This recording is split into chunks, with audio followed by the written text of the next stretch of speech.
Hi all, good morning, good evening, or good afternoon, and welcome to this session on PL 900 Microsoft Power Platform Fundamentals. Before we start the session, quick introduction of me, myself Nandadeep Natsan. I'm mostly working on Power Platform, SharePoint, Office 365, Microsoft Azure. I'm Microsoft MVP for Office Apps and Services, author of couple of books on SharePoint Hybrid as well as SharePoint Framework. And on to the right hand side, here are a few social handles to get connected with me. So firstly, thank you Kasam and Dear Azure to arrange this kind of a session wherein we can get more information about the fundamentals of each and every aspects of Office 365 as well as Azure, and from there we can enable everyone to get more knowledge, get the certification. Thanks all for that. So the agenda for this session is we will have the quick exam overview, what is covered in the exam, and then what are the skills those are measured during this exam, and the Power Platform fundamentals. Okay, so in order to see those, what are the exam overview, the best page to see all those information is this docs.microsoft.com, wherein they have clear instructions on what Microsoft is going to cover under this exam, and then what are the skill sets needed. So from here you can schedule the exam and all those things. The major section here is the skills measured. So here check out the skills that will be measured. So first one is kind of business value of Power Platform, which is covered in 15 to 20%, and then core components of Power Platform, which is again weightage of 15 to 20%, and then capabilities demonstration of Power BI, Power Apps, Power Automate, and then we have some lesser weightage for Power Virtual Agent. So in this session, we are going to touch base all of those aspects, and hopefully that should help you to clear out the exam as well as gain the knowledge on each aspects of Power Platform. So I will encourage everyone to go through these modules. So we have 12 good modules available as a part of this Learn series, which covers introduction to Power Platform, Common Data Service, that is CDS, then Power Apps, how to build your Canvas app, model-driven apps, the Power Apps portal, Power Automate, Power BI, as well as Power Virtual Agents. So even after attending this session, I will encourage you to go through this syllabus. Anyway, most of the content and or most of the example are being taken from this Microsoft Learn series. Okay, so the obvious question is what are the types of questions those are asked during this exam? So since this is a fundamental level of exam, we cannot expect any kind of an scenario based questions here, but most of the questions they will be of single choice or multiple choice or drag and drop. One thing to note here that there is no negative marking. So even if you don't know the answer, there is no harm to give the best suited answer, which best kind of an give you or you think as an more appropriate. So I will encourage you to attempt all of the questions. And again, best way to prepare this is Microsoft Learn series. With that, let's start our session with introduction to Power Platform. So as a Power Platform, even you must have seen this image many a times. Even you're going to see it throughout every speaker's presentation. So this is the kind of core of Microsoft Power Platform, wherein we have various products, including Power BI, Power Apps, Power Automate, and Power Virtual Agent. So the best part of Power Platform is that it supports low code or no code kind of a platform by which any of the developer, even citizen developer, pro developers, they will be able to create their applications very rapidly and without having any code knowledge. So even if you are not from the development or coding background, you should be able to create your own applications using Power Platform. So first pillar of this Power Platform is Power BI. So which is mainly used for business analytics. So that means, let's say in the organization, you have the data, but you want to create some meaningful reports, charts, or maybe some kind of an dashboards out of it. So the Power BI is the right choice for you. Then even Using Power BI, you can connect to multiple services or even to the multiple databases or other data sources. We will deep dive into it, but this is just the overview of Power BI. And then we have Power Apps, which is kind of an application development on top of Microsoft Power Platform, wherein you will be able to create the apps by which you will be able to interact with the users. Thirdly, we have a Power Automate, which help you to carry out the business process automation inside your organization, so that you don't have to go manually for each of the process, but you can automate the entire process by using this Power Automate. And then fourth, we have Power Virtual Agent. Even you can refer to those as a chatbots, which again help you to create those chatbots without writing any codes. And then on the feature side of it, we have data connectors, which help you to connect to various data sources, get the data from there. And again, we have something called as AI Builder, which gives some kind of an artificial intelligence capabilities to our Power Platform. And then we have something called as CDS or Common Data Service. So we will look into each of those products, each of those features one by one. So to start with Power Apps. So for example, if you have been using Power Apps, you must be familiar with this kind of a logo. But right after Ignite, we have these new logos for entire Power Platform. So as a part of that, the new logo for Power Apps looks like this. So the base color is same, but just that we have got a new kind of a logo for Power Apps. So Power Apps is nothing but kind of an rapid low code or no code kind of an development environment for building your custom apps. So for example, if you want to create your own apps, in that case, you can use these Power Apps. Most of the functionalities are being offered by Microsoft within Microsoft 365 as well as with Dynamics 365. But for example, if you want to go beyond, write certain kind of an custom applications for your business users, customers, in that case, you can make use of these Power Apps. So this Power Apps enables creation of web as well as mobile application that can run on all of the devices. So while creating the Power Apps, you can choose the platform which you want to create these apps upon, and then they can be supported on web as well as mobile devices. And then again, all of the business user or even the pro developers, they can build the custom apps for which we don't have any of the out-of-box solutions right within our Office 65 or Dynamics 365. So that way we can meet our business requirements from the customer. So this is a short introduction of Power Apps, but we will deep dive into each of those. So firstly, we will just touch base upon all of the main pillars of Power Platform, and then we will deep dive into those. So the second one is Power Automate, which help us to automate the flow of work between applications and services. Again, one thing to note, this logo, it has been changed to this newer one. And then this Power Automate helps to automate any kind of business processes. So it could be an approval process, it could be any kind of a data collection, or even it could be some kind of an iterative mechanism by which, for example, you are sending out an emails on a frequent basis. So examples here could be, for example, you are creating leave applications. So once you submit your leave to the system, it should go to the approval of your manager.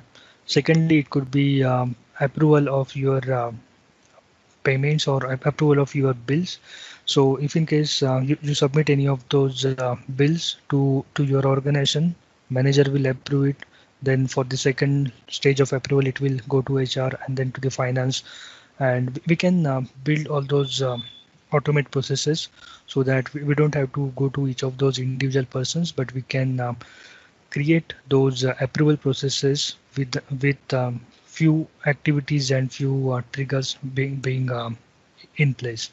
And again, for the communication perspective, let's say at the end of each week, you want to send out some kind of an newsletter to everyone. So in that case, you can create those Power Automate, which can run on that frequency which is defined by you, and then it can carry out that automation part.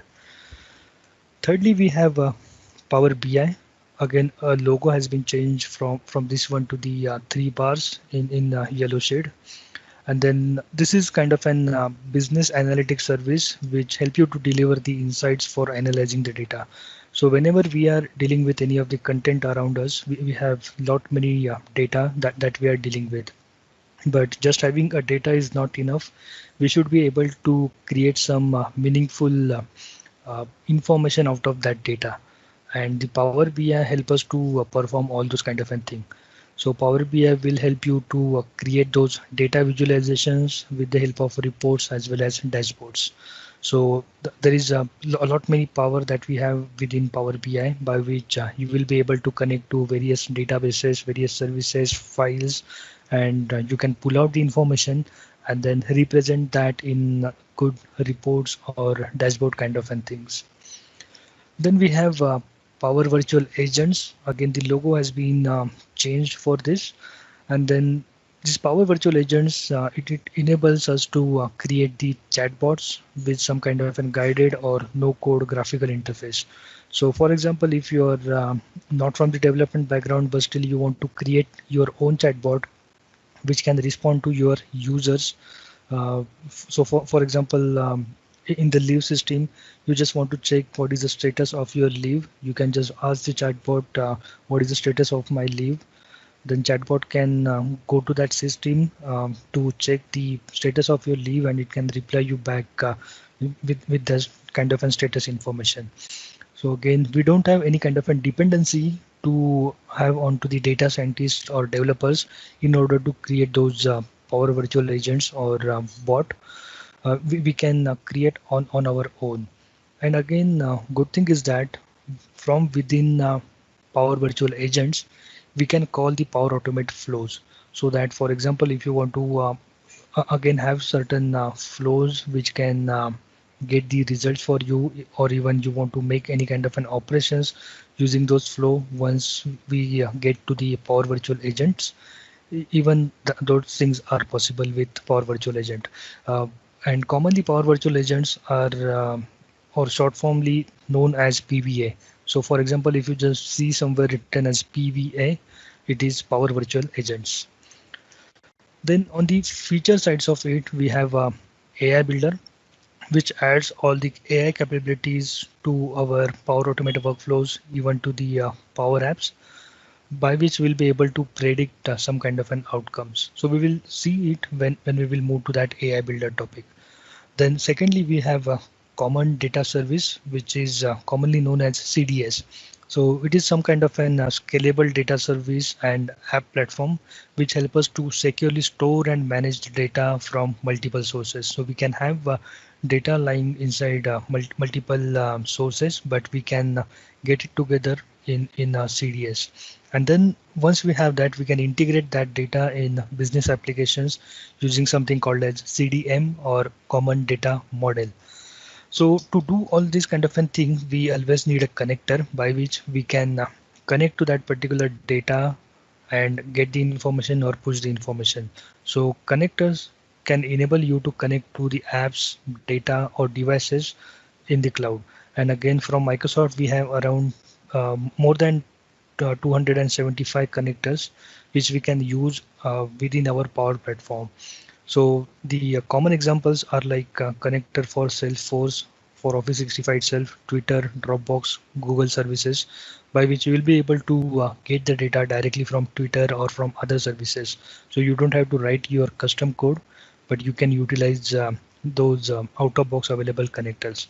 And again, yes, for example, if you have your own service or in any of your own web service, and you want to pull the information from that, you can create your own data connectors for this. So with that, let's deep dive into each of the concept. I wanted to cover the common data service very much early before we even start discussing Power Apps. The reason behind this is common data service is the major backbone of this Power Platform. Most of the data that we play around within Power Apps is or can be get from common data service. So that is the reason that we will cover this common data service or CDS as our first topic. So what is mean by common data service is that CDS is designed as an central data repository for business data. So it has got many aspects, right from security, logic, data, storage, and integration. So let's cover those one by one. So CDS handles all the authentication with Azure Active Directory, that is Azure Ready, to allow for conditional access, even multi-factor authentication. So it supports authorization down to the row and field level, and it provides rich auditing capabilities. So we can have all those built-in security features right within CDS, and then we can make use of authentication authorization mechanism using this CDS.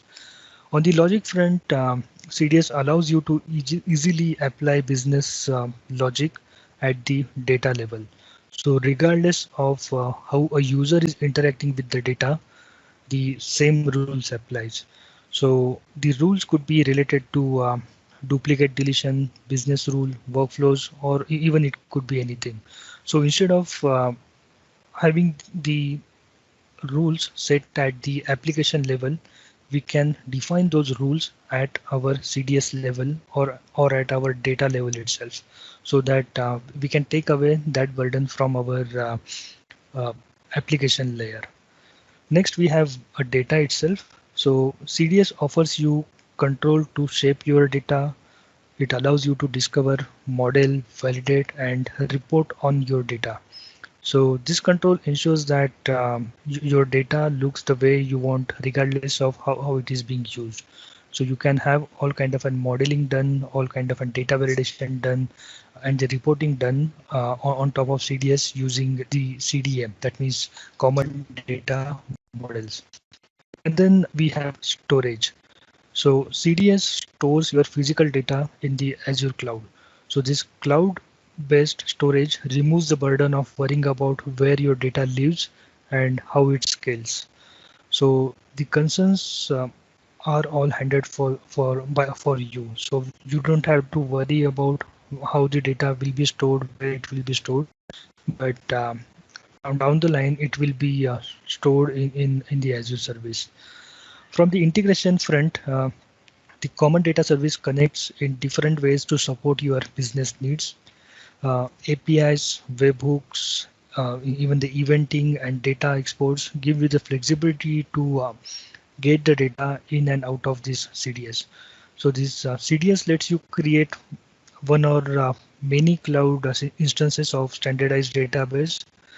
And then even the database includes predefined tables and fields, and you can customize and extend what is stored by adding new fields or tables.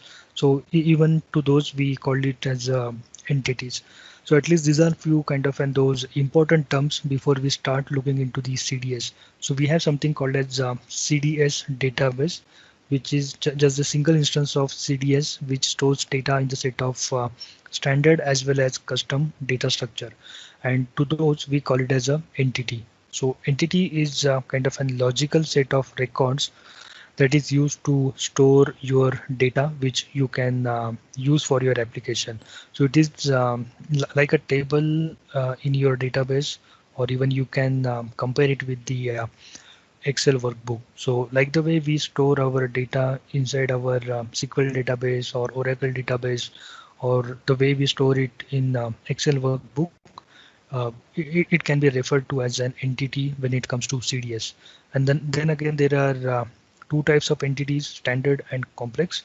So standard, that means the one which are being offered out of the box, and the complex, like we can combine multiple of those and create our own entity.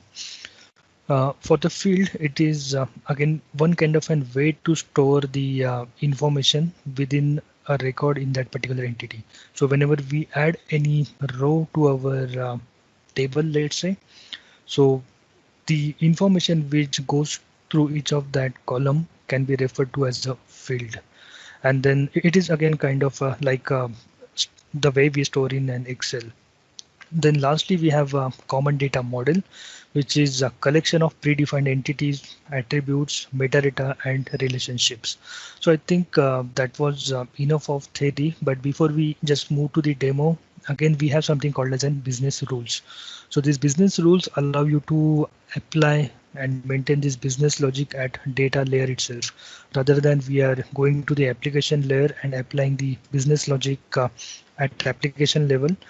We can right within our CDS level, we can maintain those business logics. So business rule help us to drive that particular information.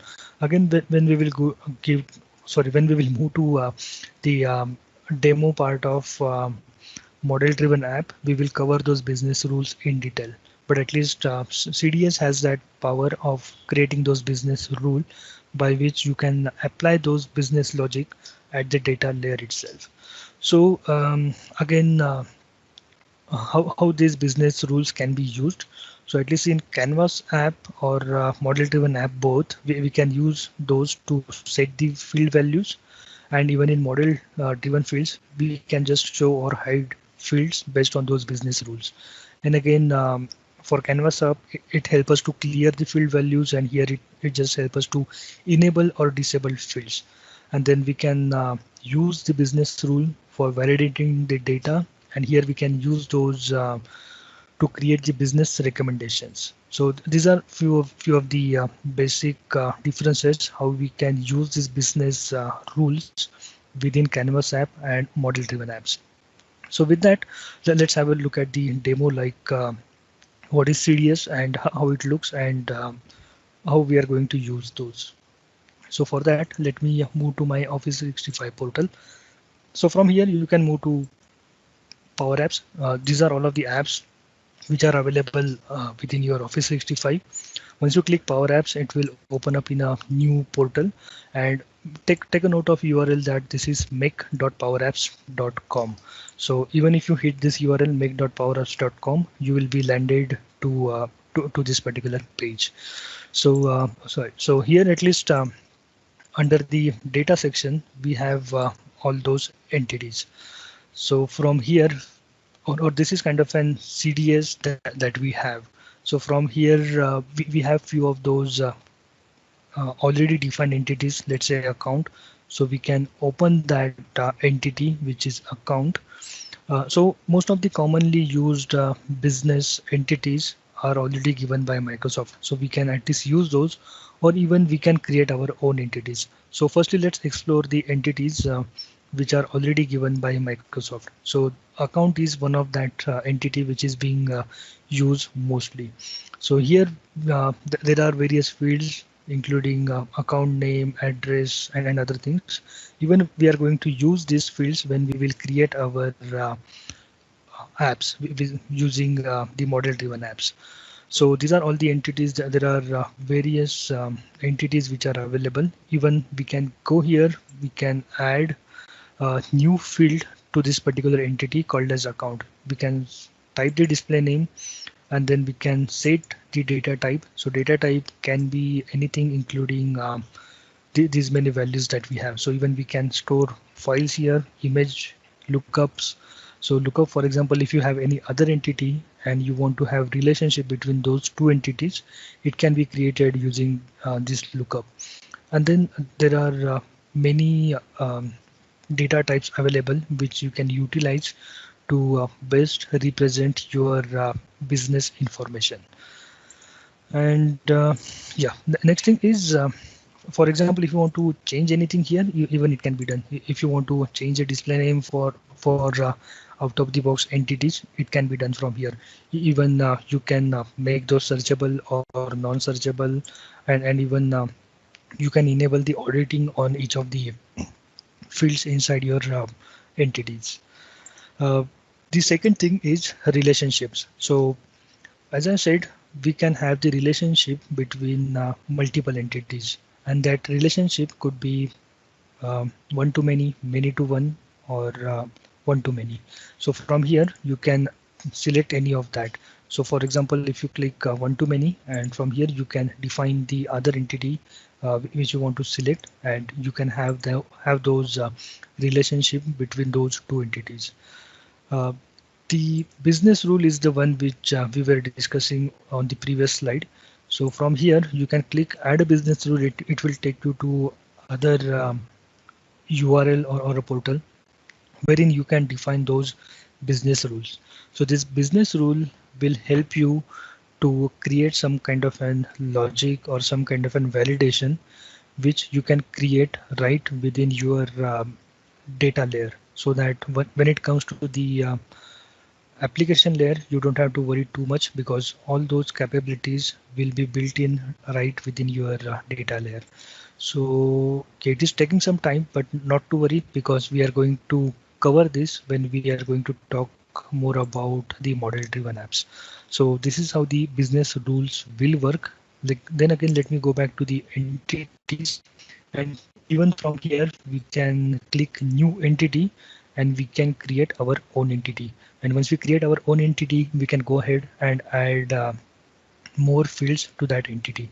So let's say, for example, we have many entities available here, but for the one which your customer is into the business, if those entities are not available here, in that case, you can click new entity and you can create those entities, add the fields which are related to your business. Okay, so at least that's how the common data services are being used. So the next thing is the environments into this CDS. So what is mean by environment is like environments are used to store, manage, and share your organization's business data. Even the apps, even the flows that you can create with Power Platform inside your sorry, the flows you can create with your Power Automate inside your Power Platform. So environments are used to store all those apps, flows, even the business data that you have.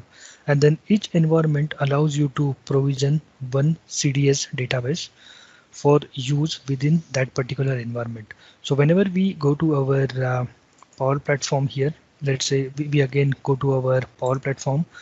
From here, we can select Admin Center. So this is from where we can get to all of the environments. So let it load. By default, we have one environment which is available to us, which is your tenant name. This one will be the default. And from the security perspective, this will be available to all of the users within your Office 365 tenant. So for example, if you are storing some kind of a secured information and you want to or you're looking out for that security aspect, the better thing is that you can click here, create your new environment, and in those environment you can define the roles which you want to assign. But again, roles are not covered in the PL 900, but just to give more information that once we have the environment, we can create the roles, like what kind of an access controls each of those users should have. So from here, we'll be able to create our own environment. But again, one thing is that you should need at least 1 GB of storage for you. So right now, I don't think I have it, but maybe if you try to create one database. So again, in the types here, you can create it for the sandbox environment, production, or for a trial basis. So let's say we want to create it for a production. And once we click save, it should create one database. But as I said, at least it needs 1 GB of database capacity. So if you are overrunning that capacity, you will not be able to create a new environment. So again, coming back here, by default, this default environment will be available to all of the users, but you can go ahead, you can create your environments per region. So whenever we are coming here, we have this region.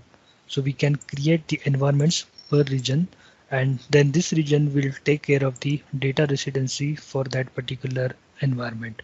So all of the data, for example, if we are selecting France, in that case, all of the data or all of the apps flows which we are creating under this environment will be stored under this particular data residency.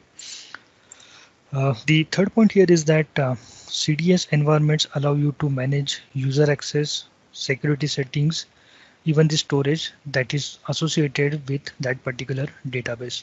So each CDS environment can have multiple databases.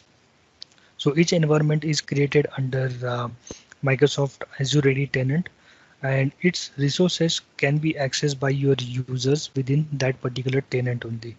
And then you can create one or more environment, but just that one thing to note that you should have at least 1 GB of space available to create that new environment. Okay, so then let's see the what are the other admin center options available for Power Apps. So once we go to Power App Admin Center, we have various options available here, but the major one which we should be thinking of are environments, where we are creating the environments. So it lists out all of the instances of this CDS that we have. So right now you can see I have 3 environments, but if we have the space, we can go ahead and create a new one. Second thing is we should take care of is data policies. So we can set up the policies to restrict which data connectors can be used with CDS, to limit what data can flow in or out of the CDS entities. So we can create those policies from here. And then thirdly, we have data integration. So this data integration section lets you create or add predefined connections and monitor these connections between CDS and other data stores like SQL Server or even a Salesforce. So this will be mostly used for those kind of data integration capabilities. Okay. Next thing is that okay, we covered like how we can create and manage our environments. So one thing to note that here is that we will always have our default environment, which will be by default provision. So all of the apps, flows, or data that we are creating or storing inside our Power Platform will be get stored to that default environment. And then even on top of that, you can create your own environment. You can select that region, and then data residency will follow from there. So now that let's move to more advanced things like Power Apps. So as we discussed, Power Apps is kind of a low code or no code platform for building the applications. And again, we have more than 275 connectors available, by which we'll be able to connect to various databases, various services, or even to the file systems. And then again, we do have support here for CDS. So the common data sources that are used mostly is obviously CDS. Then even you can connect to SharePoint, SQL, Dynamics 365, any of the apps or services within Office 365, and even using the on-premises data gateways, you can connect to on-premises data sources. So again, we are going to cover how we can use the on-premises data sources using on-premises data gateway. But Power Apps can be used to connect to all of these data sources. So more specifically, Power Apps supports two kind of an apps or two types of an apps. So first one is Canvas app, and then we have something called as model driven app. So the Canvas app, that means we can build an app from blank canvas. So whenever we will start by creating that particular app, we will get a blank canvas, and on top of that we can start creating our app by adding the controls or placing some labels, placing the buttons, and all those things. So once we start by creating that app, we will have to choose the screen size. So it could be a tablet or it could be a mobile. And then once it is done, we can add the data sources to our app. We can drag and drop various controls, including labels, text boxes, and other things. And once it is done, we will get those Excel style kind of formulas by which we'll be able to implement some kind of business logics in these Canvas apps. And again, this is how the Canvas apps will look like. Okay. Then secondly, we have model-driven apps. So these model-driven apps are built from a data within CDS, and then the app size will be responsive to work on mobile or even so. This model-driven apps help us to define the relationship, views, forms, business rules inside our CDS, and then we can get the business results without writing in any kind of formulas. So this is the difference between model driven apps and canvas apps. Then we have something called as portals, or even those are commonly known as Power BI portals, sorry, Power Apps portals. So it is again kind of a no-code solution for building your externally facing websites, so that we can enable it for external users, and it can be built by some kind of an anonymous or authenticated website, which allows user to interact with the data which is inside our CDS. And again here we can have the experiences of drag and drop to build the rich and the interactive websites. Okay. And then lastly we have a AI builder, which adds some kind of an artificial intelligence to the apps with no code. So all of those AI builders are available in Power Apps. So firstly, we do have a prediction. So this model predicts whether something will happen or not based on the previous data history. Secondly, we have, so this model extracts the text from an image like a business card reader. So let's say we give some kind of a business card reader to this AI builder.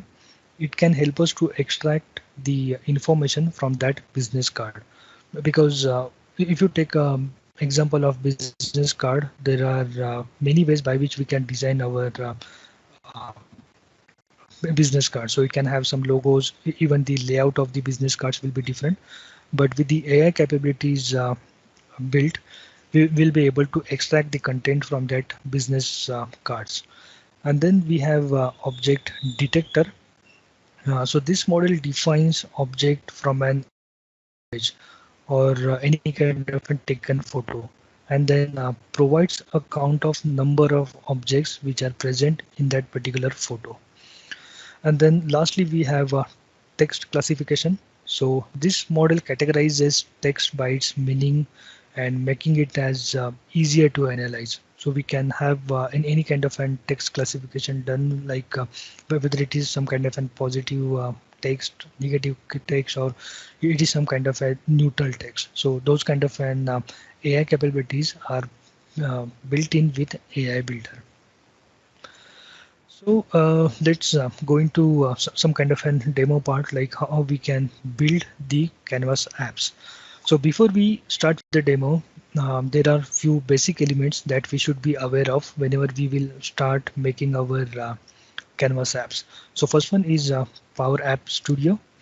So it is some kind of an web interface to build your app. So there is no client to download or install for building apps. Everything can be done from a browser by browsing to make.powerapps.com. And then secondly, we have an app format. So firstly, to start with, you will have to choose the format of your app. So it could be mobile or a tablet.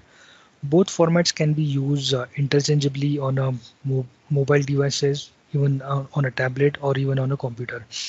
So each has default sizing of the screens and the controls available. One thing to note here is that once you choose the format of the app, you cannot change it. We will once we will start designing the app, we should be very much sure of what kind of an app we are targeting for. Then we have galleries. So the gallery control is used to display the records from the table of data.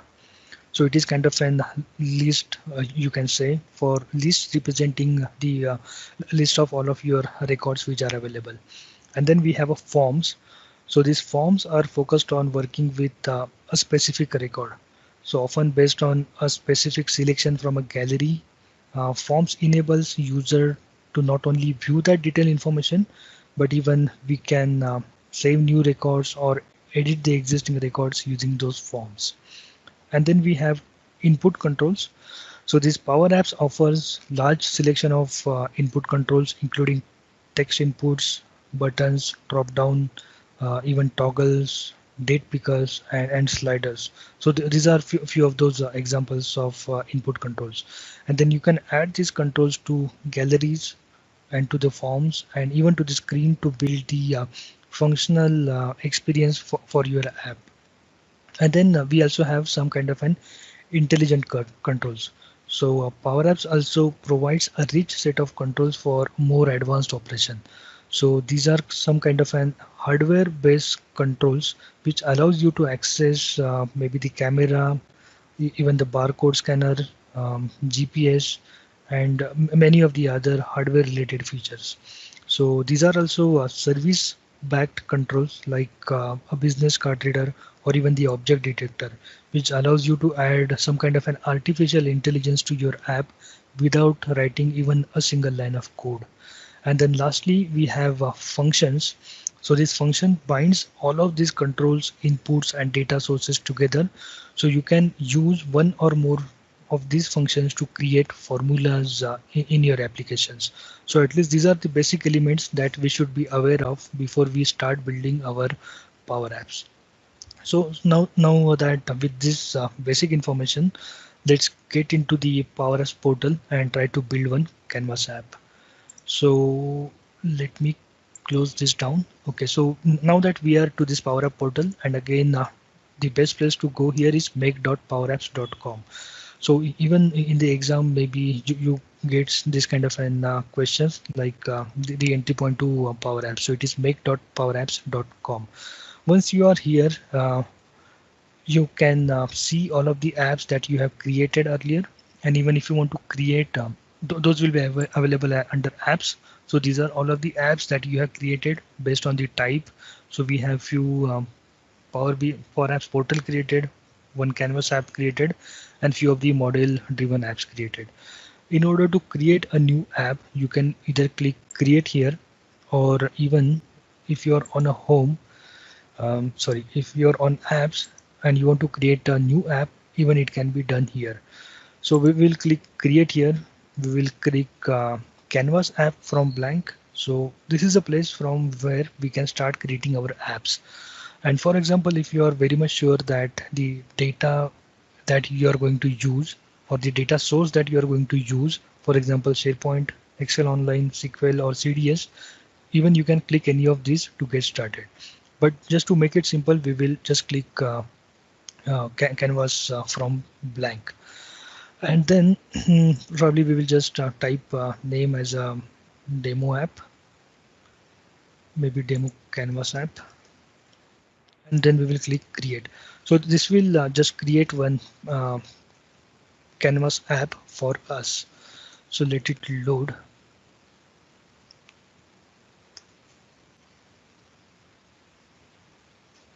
Okay. And then we can just click skip here. And right now that we just have the plain canvas available to us.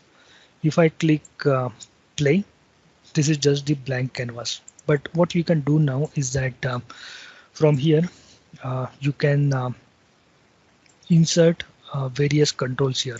So it could be a label, even it could be any kind of a button. So you can place all of these controls here. Even from the input, you can add maybe the text input, pen input, drop down. So let's say we will just add one text input here. And now that if we click run, here we can type our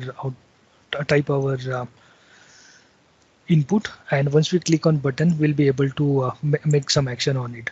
So for example, if you want to do some kind of an action, you can click the button and write your formula here, so that you'll be able to create all those things. But this was very basic of how we can create those.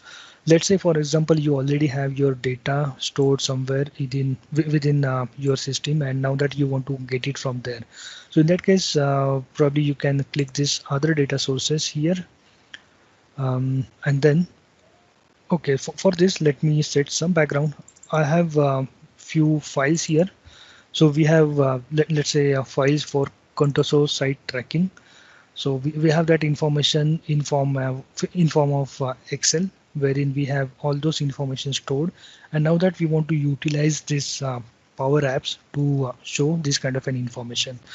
So let the Excel load, and for these site tracking application, we do have few images which are available here. Okay, let it load too. All right. Just to save our time, what I have done is I went ahead and I have uploaded all this data to OneDrive. So if I go to OneDrive, here I have added that data to Power Apps, Contoso site tracking, and we have uploaded these files as well as the images to this OneDrive. So if I again go back here, this is the data that we have. So we have notes here, sorry, not notes. We have a title here, subtitle, description, few kind of a notes, CT, and even the path to the images. So we are trying to build some kind of an application which has got information about our site tracking. So we have few sites on which we are working on. So that means the construction sites that we are working on, and for that we want to create the application. So we have this data now that we want to create a Power Apps by which we'll be able to uh, get some information or even add some information to this.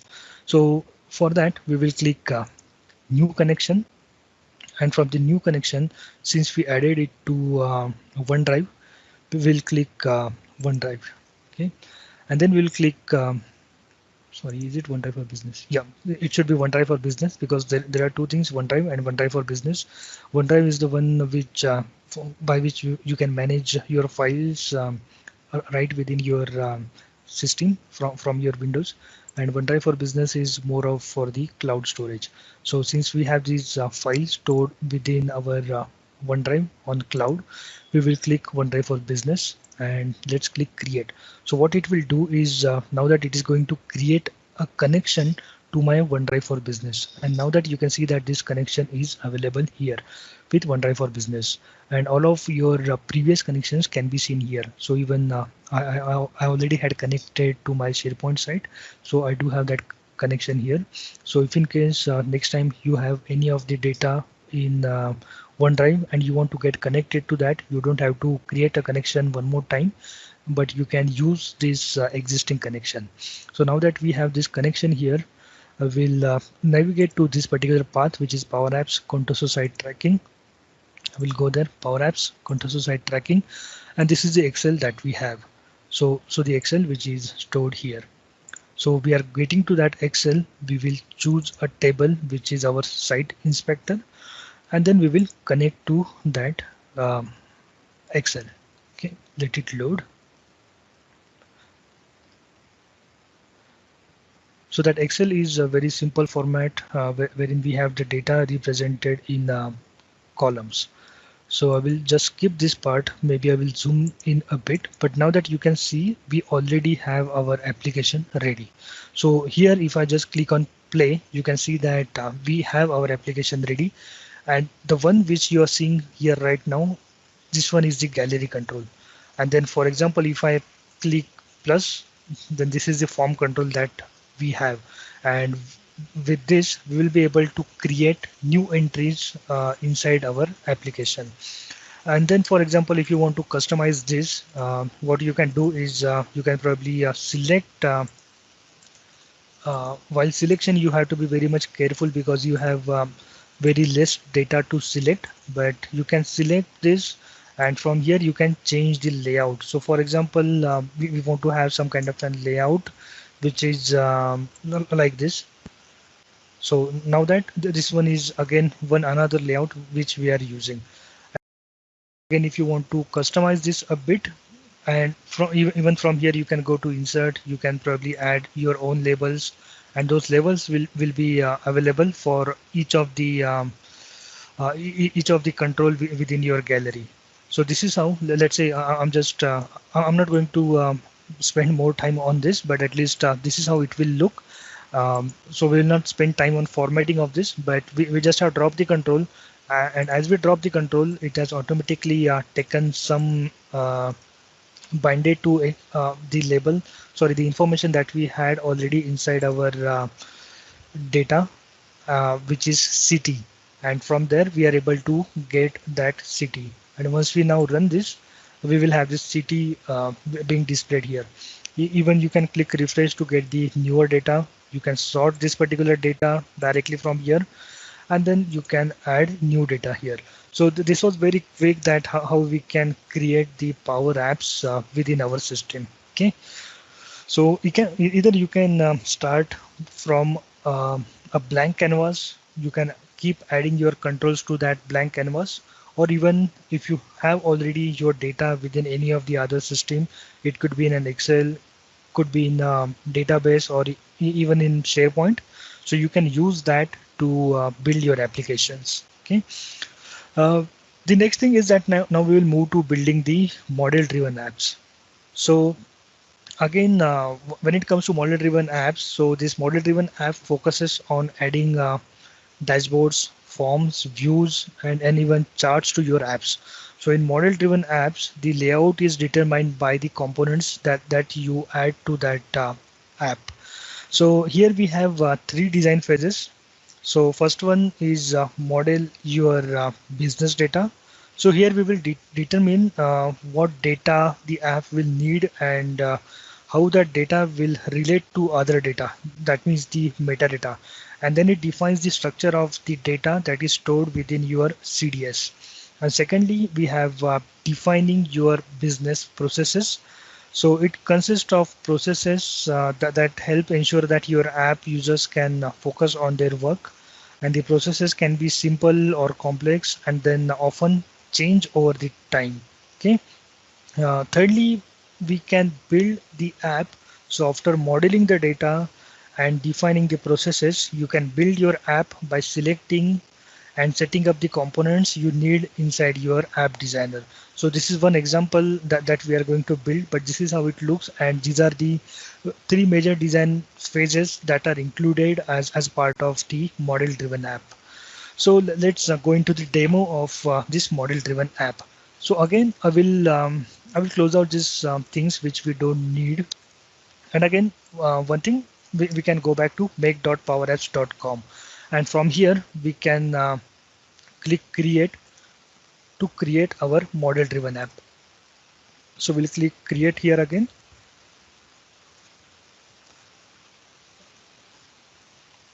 And then we can give a name to this particular app. So I will just call it as demo account information. So now that we want to have some kind of an account information, like let's say we are going to have a merger, and then there will be a few of the accounts which are available from the other organization also, and we want to define that kind of an merging application. So for that, we will create this particular app. So we are naming this as a demo account information.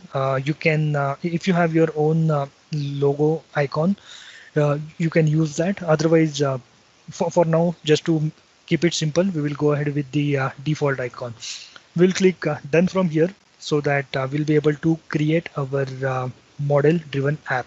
So once we are here, you can see a few of the things like sitemap, dashboards, and the entities here.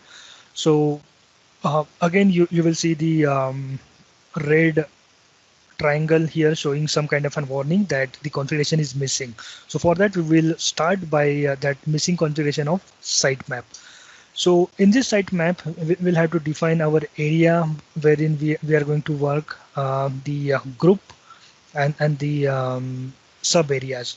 So at least for this area, maybe we can call it as a sales area. So I will just rename this to, sorry, I'll just rename this to sales area. Okay. And then for this group, probably we can call it as, let's say maybe a sales group, even that is fine.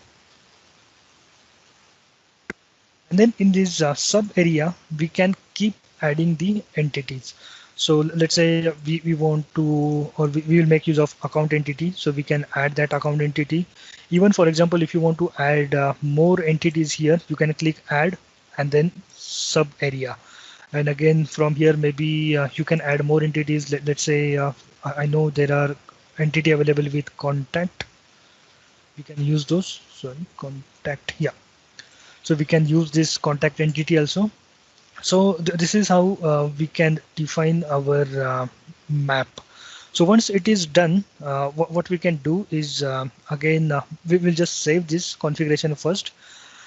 And okay, once it is saved, we will again move back to our app designer from this breadcrumb. So now that at least that warning has gone, and now that we have this site map to work for us, and then we will start by creating our own business process flow. For that, we'll click create new from here, and we will create our new business process flow. For this process flow, we will maybe just call it as account business process. Once we click tab, it will take the name automatically. And in the entity, let's say we will select account, so that we want to play around with the entity called as account, and which is directly coming from our CDS. Okay, we'll click OK, so that it will give us some kind of a canvas, not exactly canvas, but some kind of a playground wherein we can create our model-driven app. So this is how it looks. And then what we can do here is that we have this entity called as an account. Okay, just a moment. I clicked it and it went into some kind of an processing. All right. So, all right. I think I will have to again repeat this process. So I will just call it as one more time. Maybe we'll just call it as a business automation process. And entity we will again select is as account. Okay, now that we again have this canvas that we can work with. So here in this account, we have multiple stages. So in the first data stage, maybe we want to get the information about that particular account. So we will maybe add this step here and get to the city. So we have a city directly available here. Sorry, it was here. So we can get the city, and once we select that, we should click apply. Otherwise, it will not remember the choice that we have made. Again, what we can do is again we can click add if you want to have one more kind of a step added here. It can be done here. So there's a background noise. So again, we can add new step here, and for that probably we can just call it as. Oh, sorry, we were not intended to add the new step, but okay, let me go back. But okay, now that we have this data step here, again we can go to add and click add data step. And once I click here, I will be able to add one more data step. And let's say we can probably get the number of employees that we have. So here we should have number of employees. We have the number of employees that we will get here. So now that once we start with this account creation, we are getting the information about the city of that particular account and then the number of employees. And then what we can do is we can add one more stage from here, or even if you go to these components, you can drag and drop these stages here. So there are two ways by which you will be able to add these stages. So either directly from here or from the components part. We have this stage created here. We will maybe call it as a final stage, where we will finalize our account. So I will just call it as a finalize account stage. And then in the category, we will not have anything, but at least entity will be account here. So I will just click apply so that we will save our changes. Then again, from the component, let's say we will add some kind of a condition, which we will place it here. So this condition, with this condition, what we are going to do is we will check whether this some kind of a big customer or big account that we have. So for example, if the in the rule, if the number of employees that we have here, if it is if it is less than maybe any of the number, let's say 5,000, in that case this one is going to be a big account. Otherwise, this is going to be a smaller account.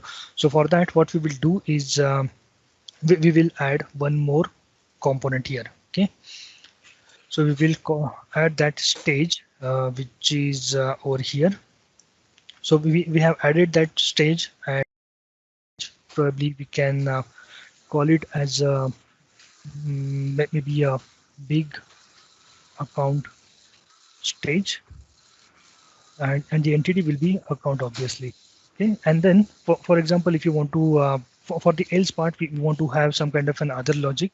In that case, again, we will go back here. We will add one more stage. So sorry.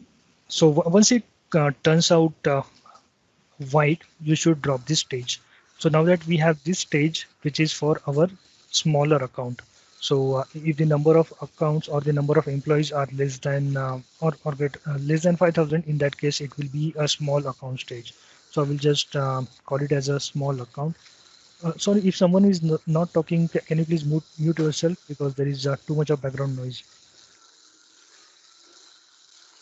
Or maybe I can do it myself. All right, yeah. I hope you can still hear me. Yeah. All right, so we will just call it as a small account stage, and we'll click apply. And again, once we do that, what we can do is we can go to the details, and in these data steps, we can add more number of data steps that we want to add. So let's say, for example, we want to get the city one more time. So we will add it as a city. And let's say even for the big stages, instead of city, we want to maybe take the country. We can add that. So now that we have our basic flow ready with us, we'll click apply. What we will do is we will click on save, so that this particular flow will be saved. Sorry, I will mute everyone again. So it might take some time to save this. So once it is saved, what we can do, the next thing is we will validate this. So okay, there is some error here because we haven't configured this particular step. So again, here probably we can go and select anything. Let's say again we will select country or even the city. That should be fine. So let us save it one more time, and then again let's validate this. Okay. So it is saving, and then we will validate this one more time. So now that the validation is successful, so that means we have designed our business automation process here to define like what kind of an accounts those are coming to our system, whether it is having the less number of employees, so that we can call them as small account stage. If more number of employees, we can call those as big account. Okay. With this, I will close out this part, or I will just close this, so that we can again come back to these business processes. And from here, instead of all, I will just select the process that we just created. I guess it was the account business process. So this is the only process that we will select. Next thing what we can do is, or let me first save this. Okay, so once it is done, what we can do is again probably we can go to this account, and instead of all of the forms which are available, we'll just make it available for our account form. And then probably even we can do this for views, and we will not select all the views, but maybe just the active accounts. We will untick this. So we are selecting only one view from here. Even if you want to go do it for charts and dashboards, you can do it. But as of now, I will just save this. Once this is saved, we can publish this, so that now our model driven app is ready to publish. So it might take some time to publish. Okay. Yeah, I think it is published. What we can do now is we can click play, and even from here we'll be able to test out our model driven app. So once we are here, the sales group that we created, we added accounts as well as we added contacts. So both are here, and we just have only one active view selected, which is active accounts, which we are able to see it here. Now that the business process flow can be seen when we are adding new account here. So once I click new, I can add the account name. So it could be maybe Dear Azure. So this is the new account that is coming in. So here, okay, I think we are not able to see anything here, but okay, let me go back, discard these changes. Somehow we should be able to see the, okay, all right.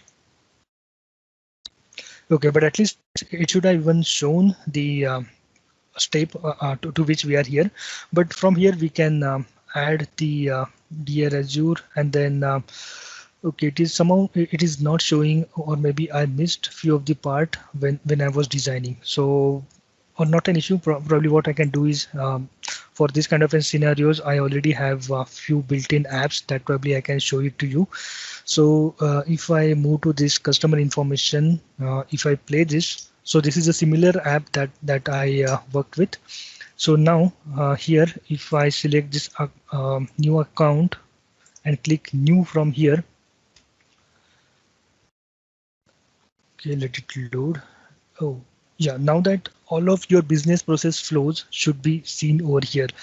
So for example, here we can add maybe account name as Dear Azure. And now that this particular stage we have is just the new stage, which was for less number of employees. But now that we can go to this number of employees, let's say I will add 9,000. In that case, you can see that it has come to extra large. If I take away that 90,000 or just say 70, in that case, that extra large has gone, and now that we have this new stage, and to this each of the stage, we also have added few of the extra data that we required. So, for example, this primary contact name, or even whenever we are selecting, let's say. The extra large, we have requested the primary contact for that extra large. So these kind of things can be directly built using this model driven app. So you can create your business process automation right within your model driven apps. So that was about how we can create the power apps, the model driven apps, as well as the canvas driven apps. The next thing is the power apps portals. So again, for the Power Apps portals, it's like it provides a great way to allow internal and the external audiences to view and interact with the data from CDS, even from Dynamics 365. And through this Power Apps interface, you can build an anonymous or authenticated website that provides them with branding, personalization, even the self-service kind of an experience. So there are various portal templates which are available. So if you are building a custom business application by using CDS without Dynamics 365 apps enabled, uh, your only choice is the portal from blank option. So for example, let's say I have this app here, and sorry, portal here. If I go to portal from blank, oh sorry, not portal from blank, since I don't have the Dynamics 365 subscription available to me, the only option that I'm getting for creation of portal is portal from blank. But for example, if you have the Dynamics 365 apps enabled, in that case you will get all these five options. So there is an option called as community portal.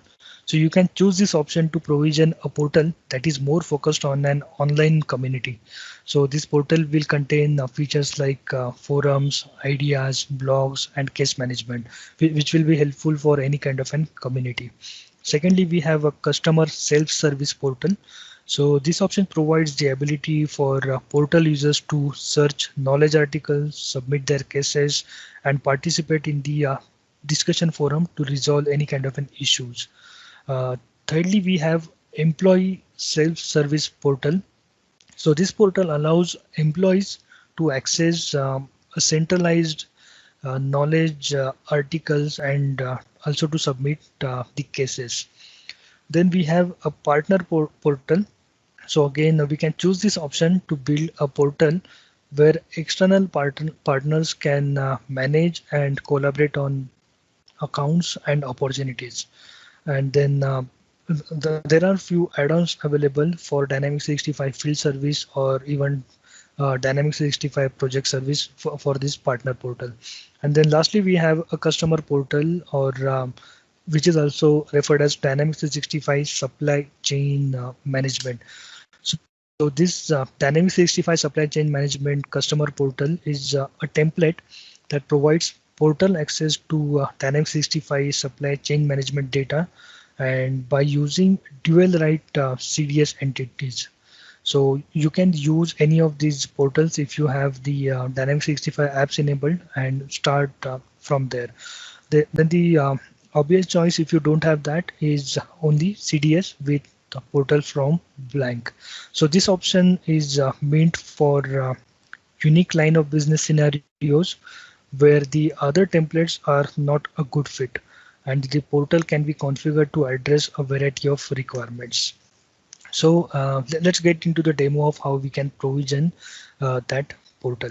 So now that I'm just going to the another tenant, and if we start by blank portal, here we can specify the name and the unique address for our portal. So that portal will be created as with the address that we have provided, dot portal dot powerappsportals.com, and then we can select the language. So I will not create this because the creation of this portal takes 5 to 7 minutes. So for that, I already have created one portal. Let me close this one out, and let me go back to my other tenant where we have that. So let me again go back to Power Apps. Let us close the things which we don't want, and here we already have created that portal. Okay, so I will click edit so that we'll be able to see this portal. So this is one of the portal that we have created, or this is the one which is out of the box available portal. Okay, okay, let it load. So once you create any of the portal with that blank template, this is the look and feel that you will get. And to here you can maybe start by creating new pages with blank or landing page, or even we have some kind of a fixed layout by which we'll be able to create the pages with title or with some kind of a child links. And if you want to navigate to these pages, this is how you can do.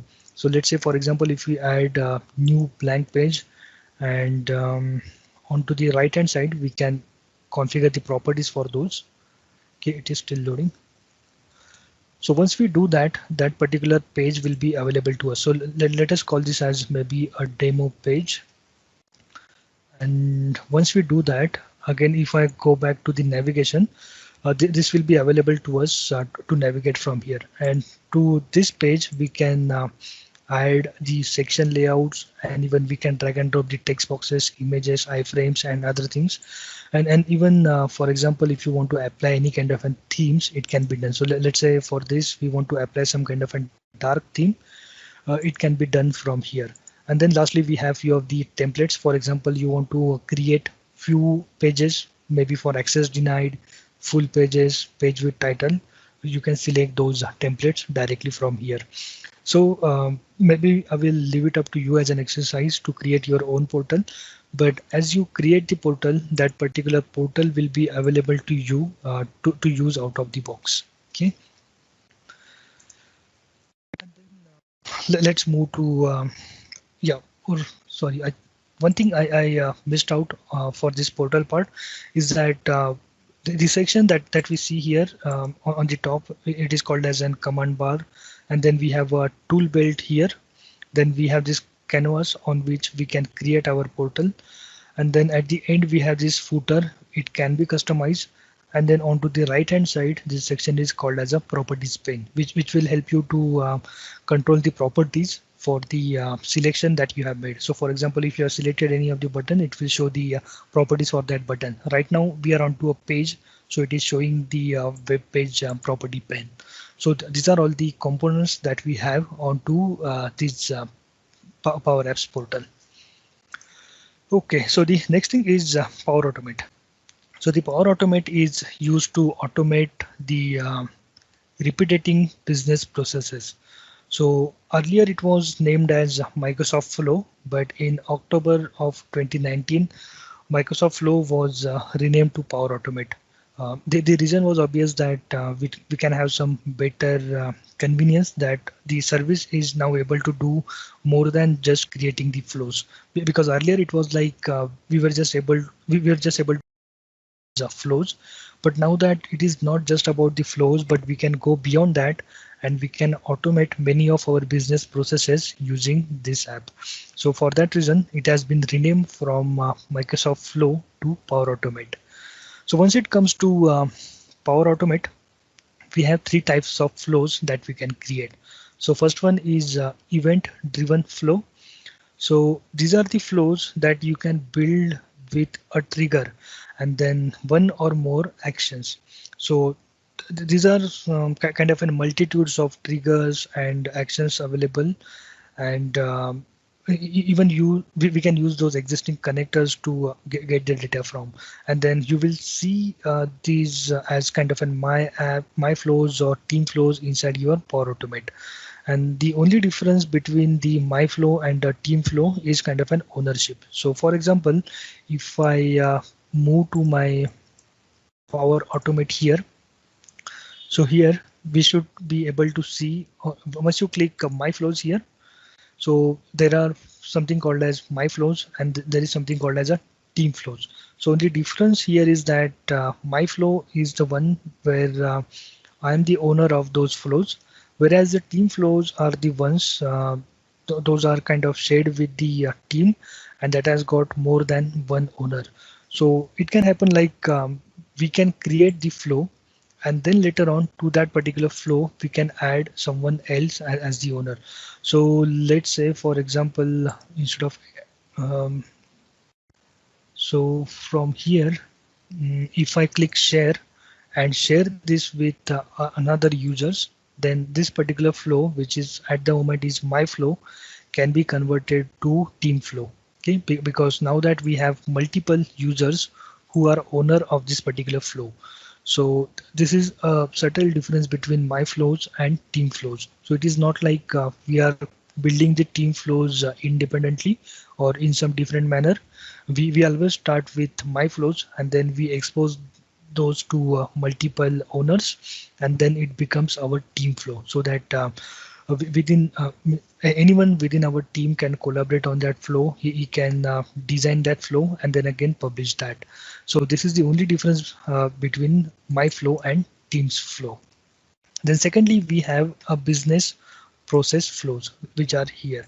So these are the business process flows. So these flows are built to augment the experience when using the model driven apps and the CDS. So use these flows to create a guided experience in your model driven apps. And then lastly, we have a UI flows. Even to create those UI flows, you will need some kind of an licensing. So these are some kind of an robotic process automation or RPA flows, which allows you to record yourself performing actions onto your desktop or within a web browser, and then you can run or then you can trigger a flow to perform those processes for you. So you can record the steps that you are performing, and then you can be able to mimic those out with these UI flows. And you can also pass the data in.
Your voice is not audible. Your voice is not there. Nandip, you seems to be muted. Your voice, Nandip, your someone voice muted is you. Okay. Can you hear me now? yes, yes, we can hear Yes. you. Okay, Yes, my yes, we when can I hear got you now. muted. But okay, at least. But okay. Just help me like to which part I got muted so that I can repeat from that part. Just a From few this slide, sentences. starting from This this slide slide. onwards. Okay, Yes. great. Okay, so there are few important concepts when it comes to designing your Power Automate flows. So first one is trigger, and second one is action.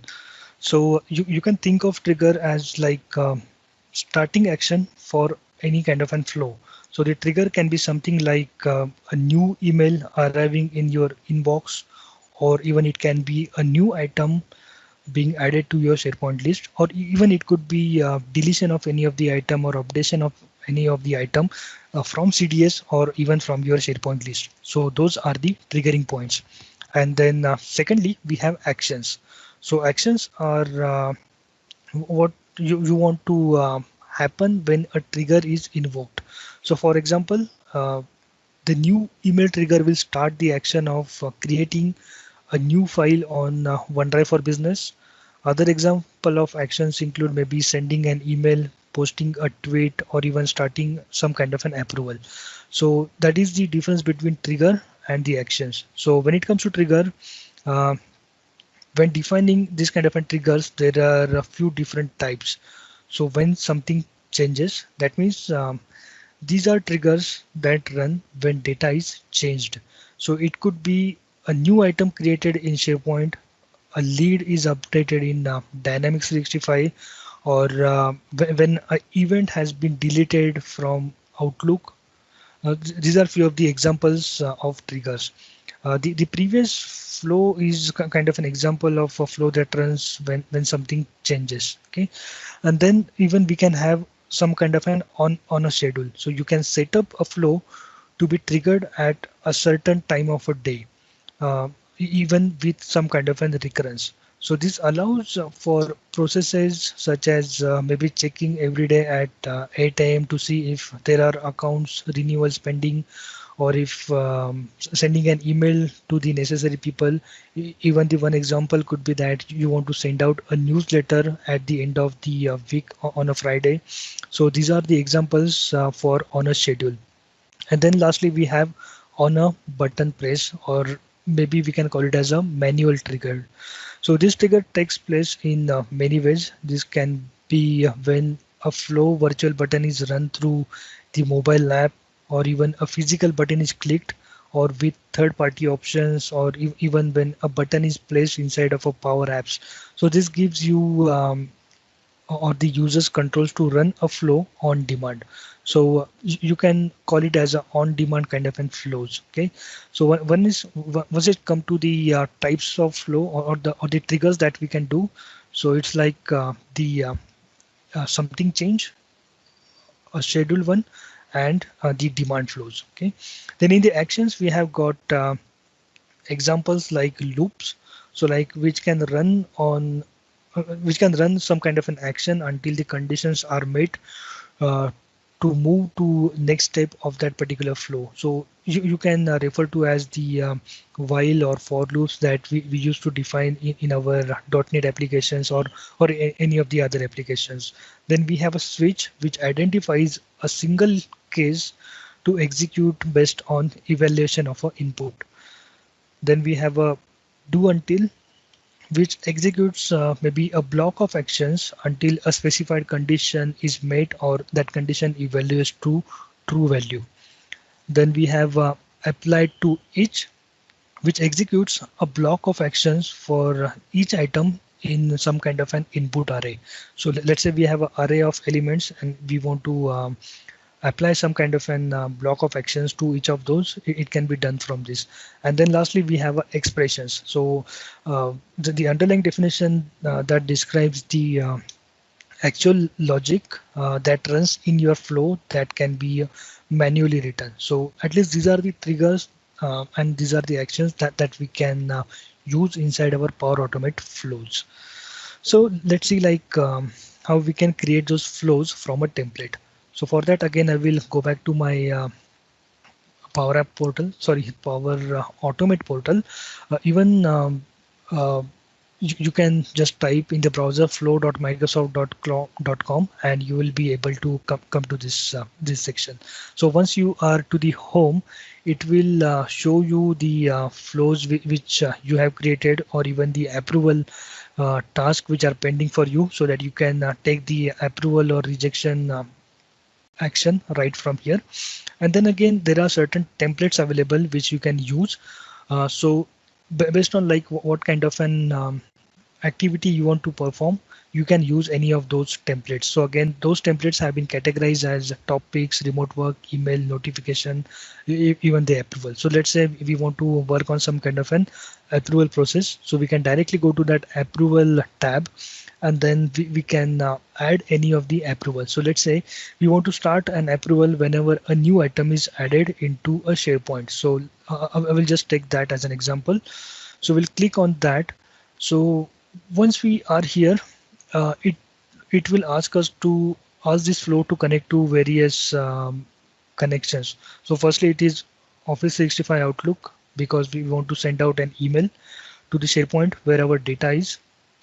To the approvals, because we want to carry out some kind of an approval system, and then to the Office 365 users. For example, we want to get maybe the manager or any of the other user to which we can delegate these tasks. So the flow will connect to all of these connections, and then we can continue from here. And again, one thing to note, that all of your operations that is happening to this Power Automate flow will be under the observance of this particular account that you have selected. So we can click continue here, and from here we'll be able to create our flow. So just for a demonstration purpose, maybe I can open up new link, and here I have one list created, which is very basic list, nothing in there. I just have called it as a demo list. If I click new, it is a plain list with just accepting title, nothing else. So again, I move back to here. In the site address, we'll have to specify this particular site address, or even if you have selected that in the past, it should also appear into the drop down. But for example, if you're not able to find your site very quickly, yeah, maybe you can paste that. Once you select the SharePoint site, you can select the list inside it, and luckily I just have only one list there, so that I can select it automatically. In the show advanced option, for example, if you want to limit the selection by view or columns, it can be done. The next thing is that we already have the template predefined for us. So the only part which we will have to work here is to provide the address of our SharePoint site and the list name. And the other thing will be automatically taken care by Power Automate. But we will walk through this template. So we have this start and approval, wherein we are starting the approval process.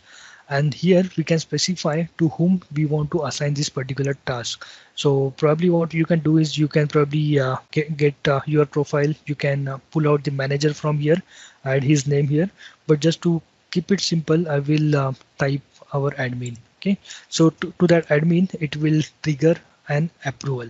And then in the details, we are passing in the information which we are getting from our item that has got created. Then we have a few conditions here. Conditions here based on what kind of approval action has been.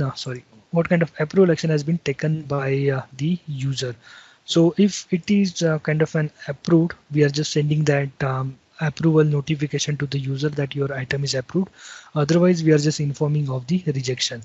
And here, okay, let me expand this condition. So if the response is approved from this user, we are following to this path. Otherwise, we can even getting the user profile and sending the email to him, and then we are terminating the process. For example, if it is not able to start the approval process. Okay, so we will save this. But before you save, if you observe this part here, which is just saying start approval process when new item is added. So to which probably we can give some meaningful name. So I will just call it as demo approval flow. Otherwise, it will pick up the name of your first activity that you have added, and we'll click save. So let's say, for example, if you want to add some more actions to it, what you can do is you can click this plus icon. You can click add an action, and from here we'll be able to choose the action. So again, here we have controls by which we'll able to define if else kind of a condition, and then based on what kind of an activities you want to perform. Let's say for example you want to post a message to Microsoft Teams, so in that case you can select Microsoft Teams, and from here you can select maybe post a message, or even if you want to get some information from Teams before you go ahead with your business logic, it can be done. Let's say for example this is one type of an connector that we have, which is MSN Weather. So if you want to get some kind of an weather information which you want to send out an email, even it can be done. Once you click that, it will give all of those actions which are available to us, like getting the forecast for today, getting the current weather and weather for tomorrow. And even you can embed that information within your flow.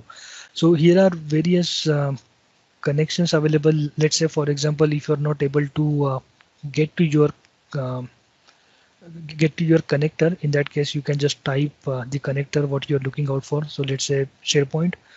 In that case it will list out all of the actions which are available for a SharePoint.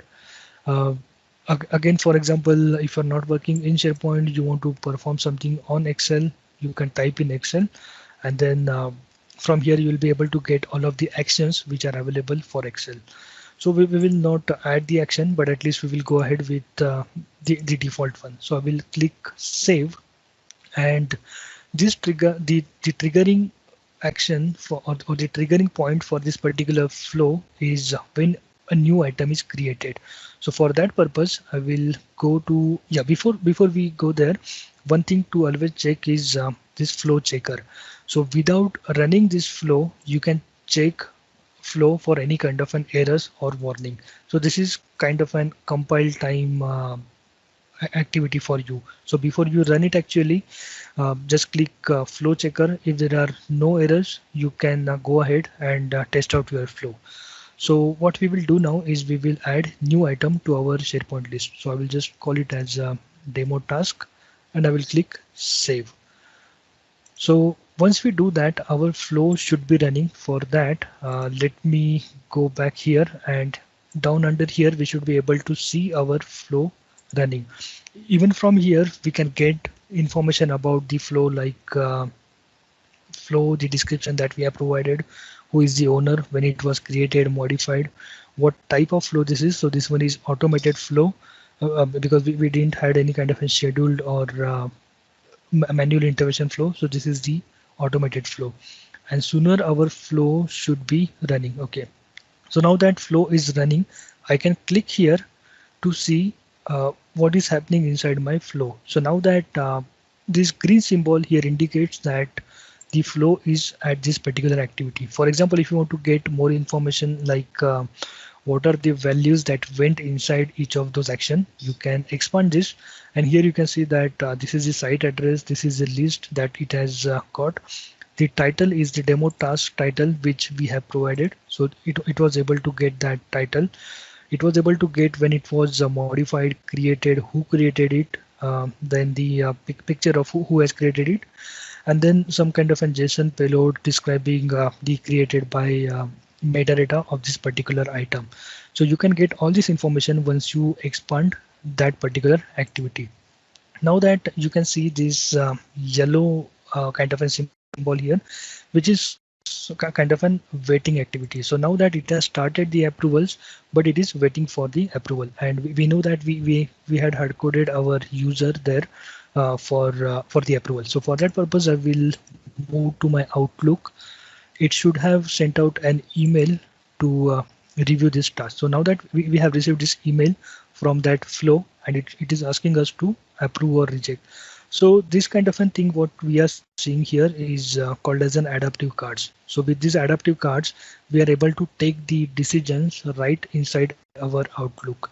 So let's say if I click approve here, I can place my comments like looks good, and then I can click submit. So I don't have to leave the Outlook, go to the Power Platform portal and do the approval, but I will be able to approve it right within my Outlook.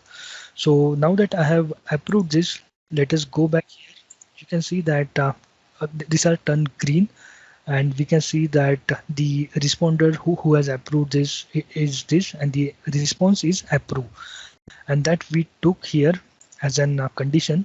And now that this particular branch has got a chance to run, and we just have informed that item creator of the approval. So if in case we had rejected that, it has fallen under this branch, and then in that case it will again send out the email to the item creation for some kind of a rejection. So even from this visualization, you will be able to make out what path your flow has followed while execution, because there are some circumstances wherein we will be happy with the execution of flow. For example, we are getting the data added to our system, or we're getting some kind of an emails, but it is every time advisable that we should come to this view and try to see what path our flow has followed. So now that when the new item got created, it was able to trigger, which is good. Then it was able to start the approval, which is okay. Then in the conditions, since we approved, it has followed this path, and then we have got the email. Otherwise, even we could have got the email if it has got the rejection path. But this is how from the UI itself, you will be able to check the path that has been followed by your flow. And then as a last part of this flow, it has sent out an email to us with the demo task approved. Since I was the only one who created the task and I was the only one who approved it, I'm getting both the emails. But in real world scenarios, the approver will be some other users. So you will be seeing this this email in the other users inbox who has created that. So this is some kind of a basic example like how you can create your flows. Again, one thing to notice is that we can resubmit this. For example, if there are any errors and if you want to retest this particular Power Automate, we can just resubmit, and we'll be able to check it again. Again, from here we can click edit and go back in the edit mode and make some actions. One thing to note again, here we have test. So once we click test, we have two options, like I will perform the trigger action. So that means I will go to my SharePoint list, add the item, and I will run the flow. Otherwise, the second option is using the data from the previous runs. So we just had only one run of this particular instance. So even I can select this one more time and click test. So for example, let's say our flow is not successful at first attempt, and then we made some changes, and now that we want to again test it. So it's not like we have to go back to our data source. So for example, this SharePoint, and add new item there to check out the flow. But right from here, you can click this using the data from previous run. And with this data, again, you will be able to submit this. So once I again click this, now that the item creation mimic has been created, and now that again it will go to the approval process. So this is how, yeah, now that it has gone to the approval process, we should receive the email again. So you don't have to go back to your data source to create the data again, but you can use this test with the previous test results and move from there. So yeah, miss, again, there are various templates available that you can use. These are the templates that we saw. But for example, just in case you are not happy with any of the templates that is available, in that case, you can start from a blank. In that case, you can select either automated flow, instant flow, or a scheduled flow, or even this UI or business process flow, which is available for CDS. So I will say that, for example, if you have a good business case scenarios, firstly check whether any of the out of the box template available for that. If no, then probably any of the close matching template is available here. Start with that. And if in case you are not able to find any of the template matching your requirements, you can click create, and from here you can you will get the blank canvas on which you will be able to create your flow. Okay. So yeah, miss, at least that was all about the flows. The next thing is Power BI. So Power BI makes it very easy for data analysis and visualizations by connecting to one or more data sources. So with the Power BI, we can connect to various data sources, including maybe Access, Excel, SQL, even Azure SQL. And from that Power BI, we can create the meaningful reports. Again, there are few parts of Power BI. So Power BI is available as Power BI desktop. Again, we have Power BI service, which is kind of a cloud version of Power BI, and then we have a Power BI for mobile. So we will go through this when we will come to demo. And then there are a few of the major building blocks for Power BI. So first one is capacities. So capacities are kind of an core Power BI concept representing a set of resources used to host and deliver your Power BI content. So the capacities are either shared or dedicated. So a shared capacity is shared with other Microsoft customers, while a dedicated capacity is fully committed to a single customer. So dedicated capacities require a subscription. By default, workspaces are created on a shared workspace. Okay, then we have workspaces. So in the workspaces are something like containers for dashboards, reports, data sets, even the data flows inside Power BI. So we have two types of workspaces. First one is my workspace, and then we have workspaces. So my workspace is kind of a personal workspace to any Power BI customer to work with their own content. So only you will have access to your My Workspace. So you can share the dashboards and reports from your My Workspace. And if you want to collaborate on dashboards and reports or create an app, you want to work inside your workspace. Okay, so the workspaces are or these kind of an workspaces. So there is just difference of this word my. So in the workspaces are kind of used to collaborate and share the content with your colleagues, and then you can add colleagues to your workspaces and collaborate onto dashboards, reports, or even onto data sets. So with one exception, all workspaces members needs Power BI Pro license. Then we have a concept of data sets. So data set is a collection of data that you can import or connect to. Then we have reports. So the Power BI report is one or more pages of visualization. So it could be line charts, maps, tree maps. So visualizations are also called as visuals. So you can create reports from scratch with Power BI, import them with dashboards, and then you can share that with your colleagues.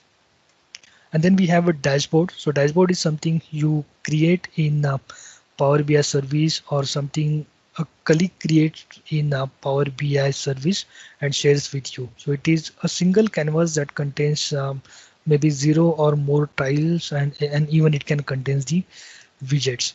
So again, when it comes to designing the Power BI, we have data modeling and visualizations. So on the top, where we have a ribbon, it displays the common tasks associated with your reports or visualizations. And then in the second part, we have the actual visuals that we can play around.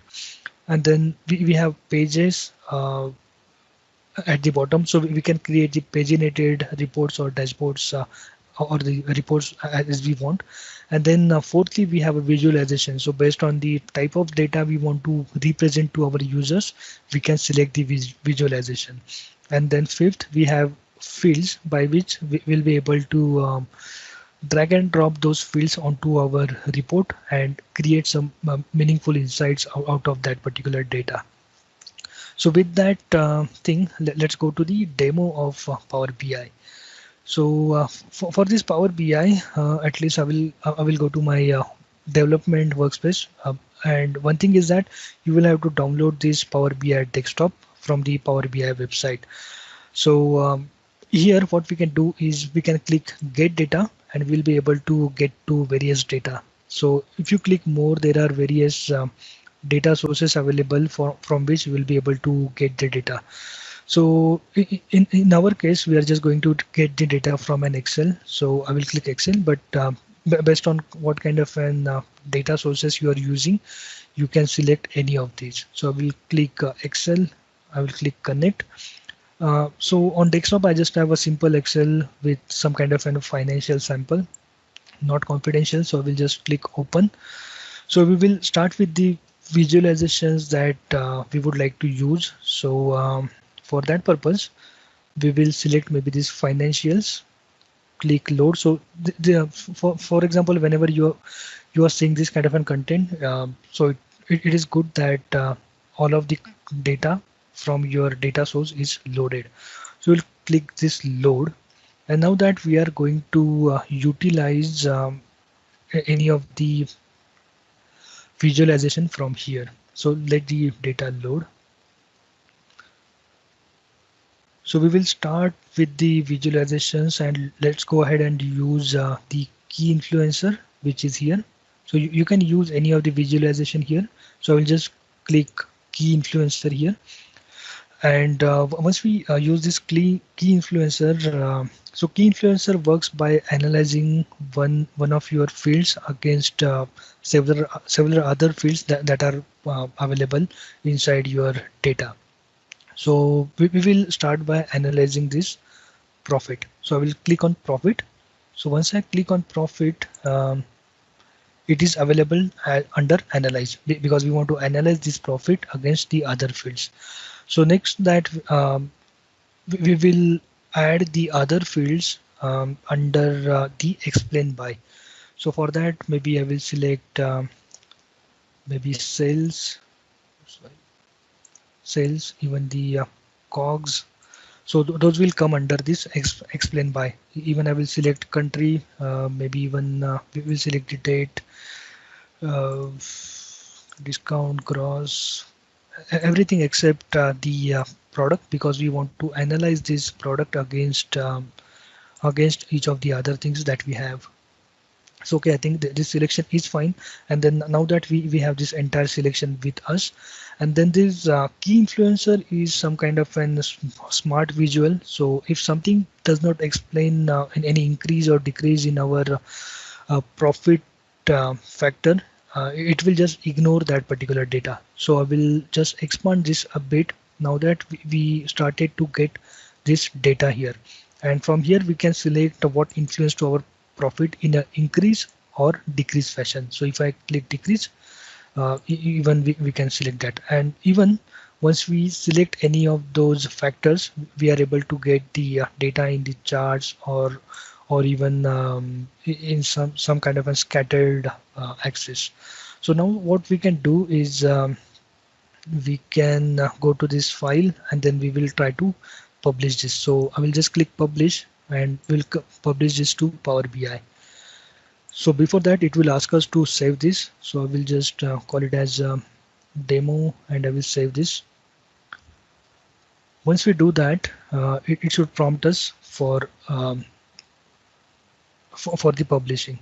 Okay, I think it is still thinking. Okay, let me do it one more time.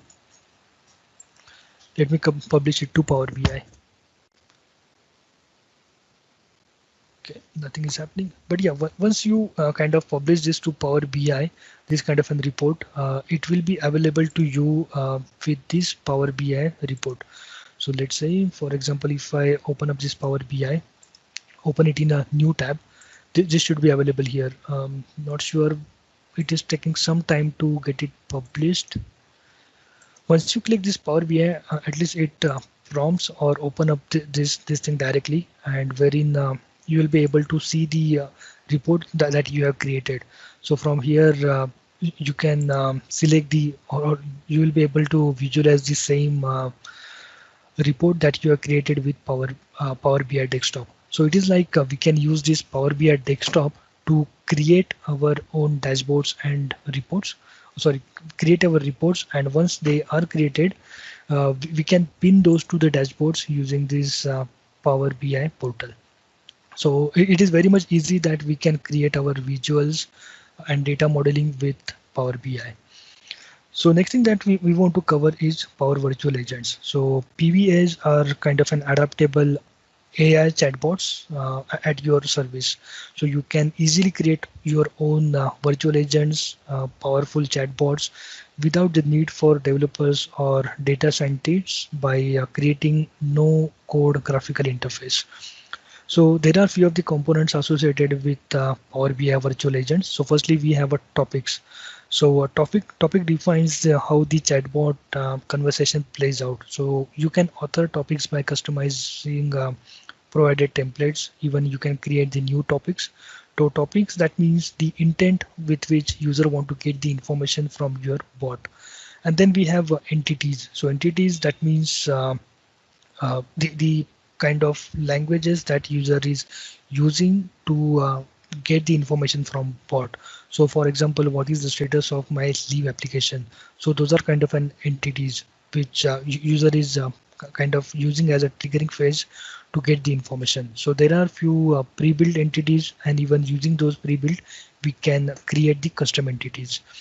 Then we have actions. So you can enable your chatbot to perform an action by calling Power Automate flows.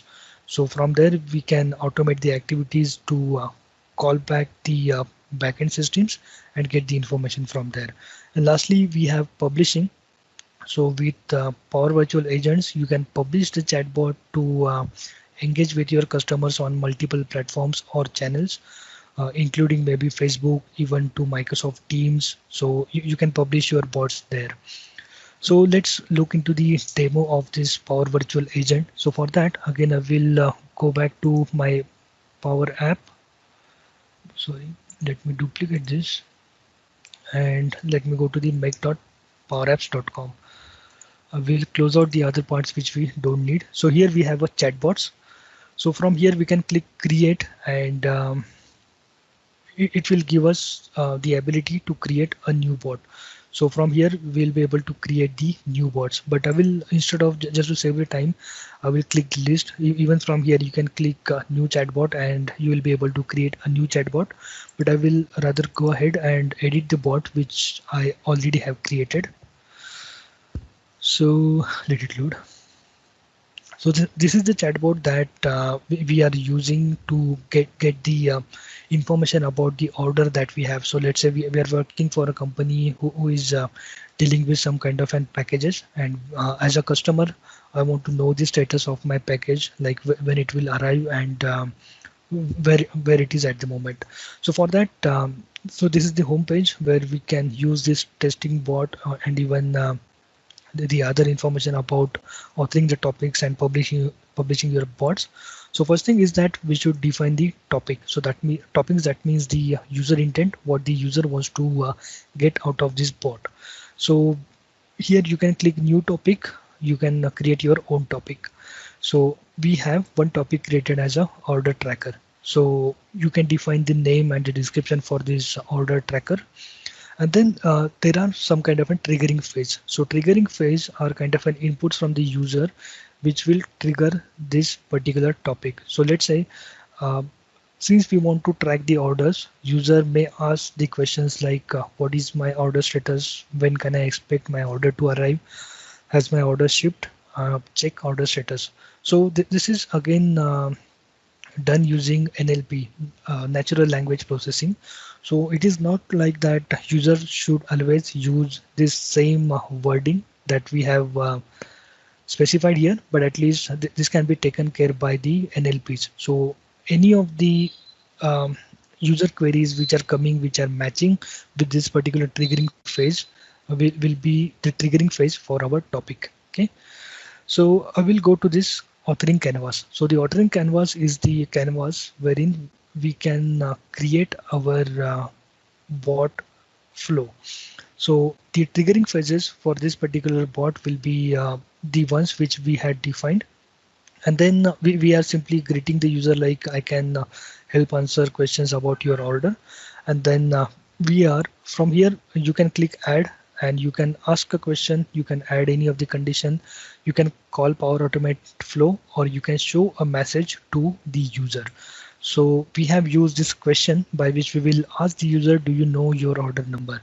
So we will give them multiple choice options First one is no, second one is yes, and we will store that response in our variable. So for example, let's say if the response is no, in that case we will ask him what is your email address, and then again we will kind of get that email address. So once we ask the question, there are pre-built options available which you can choose. So either the answer could be a boolean, it could be a age, it could be a color. So you can use those predefined. For example, if you don't find anything, you can either go ahead with number or the string. So here we are getting that email address, and again we are storing that in one variable called as email underscore address. Again, from here, we are triggering a flow by calling an action. So if I open this flow, this is very simple flow. It does nothing, but it just mimics that it is going to call some of the system. And this is the email address that we are getting from our user. And in return to the user, I am just mimicking the order number and the delivery date.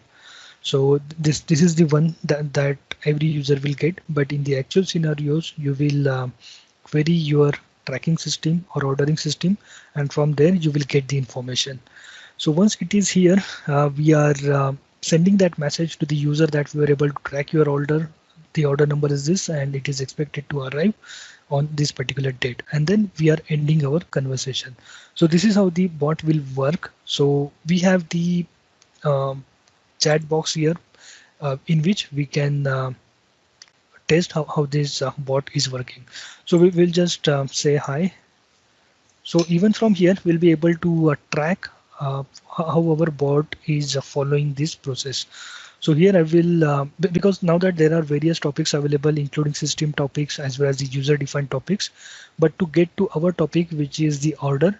So I will maybe type like, what is my order status? Okay. So now this should trigger our triggering phase. Okay, so now that it has triggered our triggering phase, it has displayed the message to the user like I can help answer questions about your order. And now that it has asked this question to the user, do you know your order number? So in that case, we will say no, so that it will follow this particular branch. So I'm saying no, I don't know my order tracking number. So it is saying what is your email address? So I will type in my email address. And you know that irrespective of the email address that we are going to provide, it is going to call that flow and it is going to give us that false information. So now that it was able to track our information, the order, and now it is says that we were able to track your order. The order number is this, and it is expected to arrive on this particular date. And in the ending of the conversation, it will use its own due diligence, and it will ask like, did that answer your question? We can say yes, maybe, and then it will ask us to rate itself, because it is some kind of an advanced AI bot, and we will say okay, we are happy with the service. Again, it will ask whether can it help with anything else. We can say yes if you want to move ahead with the discussion, or you can simply say no thanks, and we can end the conversation there. So this is how you can simply create your bots without writing a single line of code. And for example, if you want to publish this kind of an bots to other media, you can click this publish, and again publish from here. Okay. So here we have various channels available. I think I already had published this to my teams, so that's the reason it has already. Otherwise, you can click this go to channels, and you can publish this bot to Microsoft Teams, even to your demo website, to your custom website that you have created, even to the mobile app, Facebook, Skype, Cortana, Slack, even to the Line, Twilio, GroupMe, email. So you will be able to incorporate this bot with any of these systems that you already have.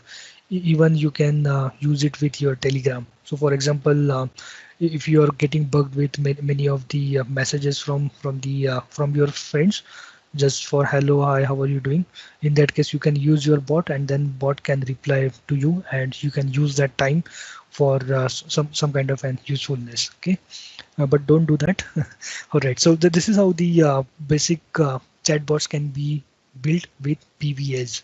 And then lastly, this is not very much related to the PL900, but just still I wanted to go ahead and present this like the on-premises data gateway. So now that we are mostly talking about the cloud, everything into the cloud, but most of the business still run on-premises. And let's say we have our data in on-premises. In that case, how we can still connect to that on-premises data from cloud applications like Power BI, Power Automate, or even from Power Apps. So in that case, we have the option of on-premises data gateway. So this on-premises data gateway can be used to connect to your on-premises data sources from Power BI, from Power Apps, Power Automate, even the data flows. So once you will have to install this data gateway in your favorite search engine. You can just type on-premises data gateway, and then it will download you one exe, which you can install on any of the machine which is connected to your domain. And from there you will be able to expose your data publicly to the cloud, so that these applications like Power BI, Power Apps, and Power Automate will be able to utilize your or get the information from your on-premises data sources. So when it comes to the on-premises data gateway, there are two modes of it. One is personal mode, which can be used by a single user. So for example, if you are just a Power BI user, in that case you can use this personal mode to create your report, design your report solely. Or for example, if you want to use it in an enterprise mode, you can use this standard mode, so that you can collaborate with your team members to create those Power BI reports, even the Power Apps or Power Automates. So these are the two modes available, personal and the standard. Then again, question comes is like, do we always need the data gateway? So the answer is obviously no. So for example, if you have your data as a SQL in Azure, so we can call it as a SQL Azure database. In that case, we will not need the data gateway because that data is already in the cloud. Second example, let's say we have our on-premises SQL server. In that case, yes, we will need the on-premises data gateway, by which we'll be able to connect to that on-premises SQL server and get the data to cloud. The third case is that, let's say we have our virtual machine, and in that virtual machine we have a SQL database. So this is a bit tricky. Someone still says uh, we need, someone say we not, but yes, here we do need the on-premises data gateway. The reason is that even though the virtual machine is in the cloud, still we have the physical SQL Server instance running inside that, so it is considered as an on-premises source. So in that case, we will need the on-premises data gateway to connect to that SQL instance which is running on our Microsoft Azure virtual machine. And then as a summary, just to summarize that, we explored this Power BI, wherein we are able to create the meaningful reports and the dashboards out of the data that we have, or out of the content that we have. Then we have a Power Apps, by which we can perform the application development by creating Canvas app, by creating the driven apps. Even we can create the portals using Power Apps. The Power Automates help us to create the business or process automation. And then lastly, Power Virtual Agents help us to create the chatbots with very ease. Then we have a data connectors to connect to multiple databases services. We have AI builder capabilities which can be used for adding the AI flavor to your applications. And then we have CDS lastly. So I guess that was the summary of this. And then here are few of the references. So the certification guide, which from where you can schedule your exam, as well as you can check the latest what is covered inside your PL900 exam. And then I will again encourage you to explore this Microsoft Learn path. Do complete that Learn path and then appear for the exam. With that, thank you very much, and thanks for having me here, and all the best with your exam. So if there are any questions, we can open to those. Thank you, Nandri.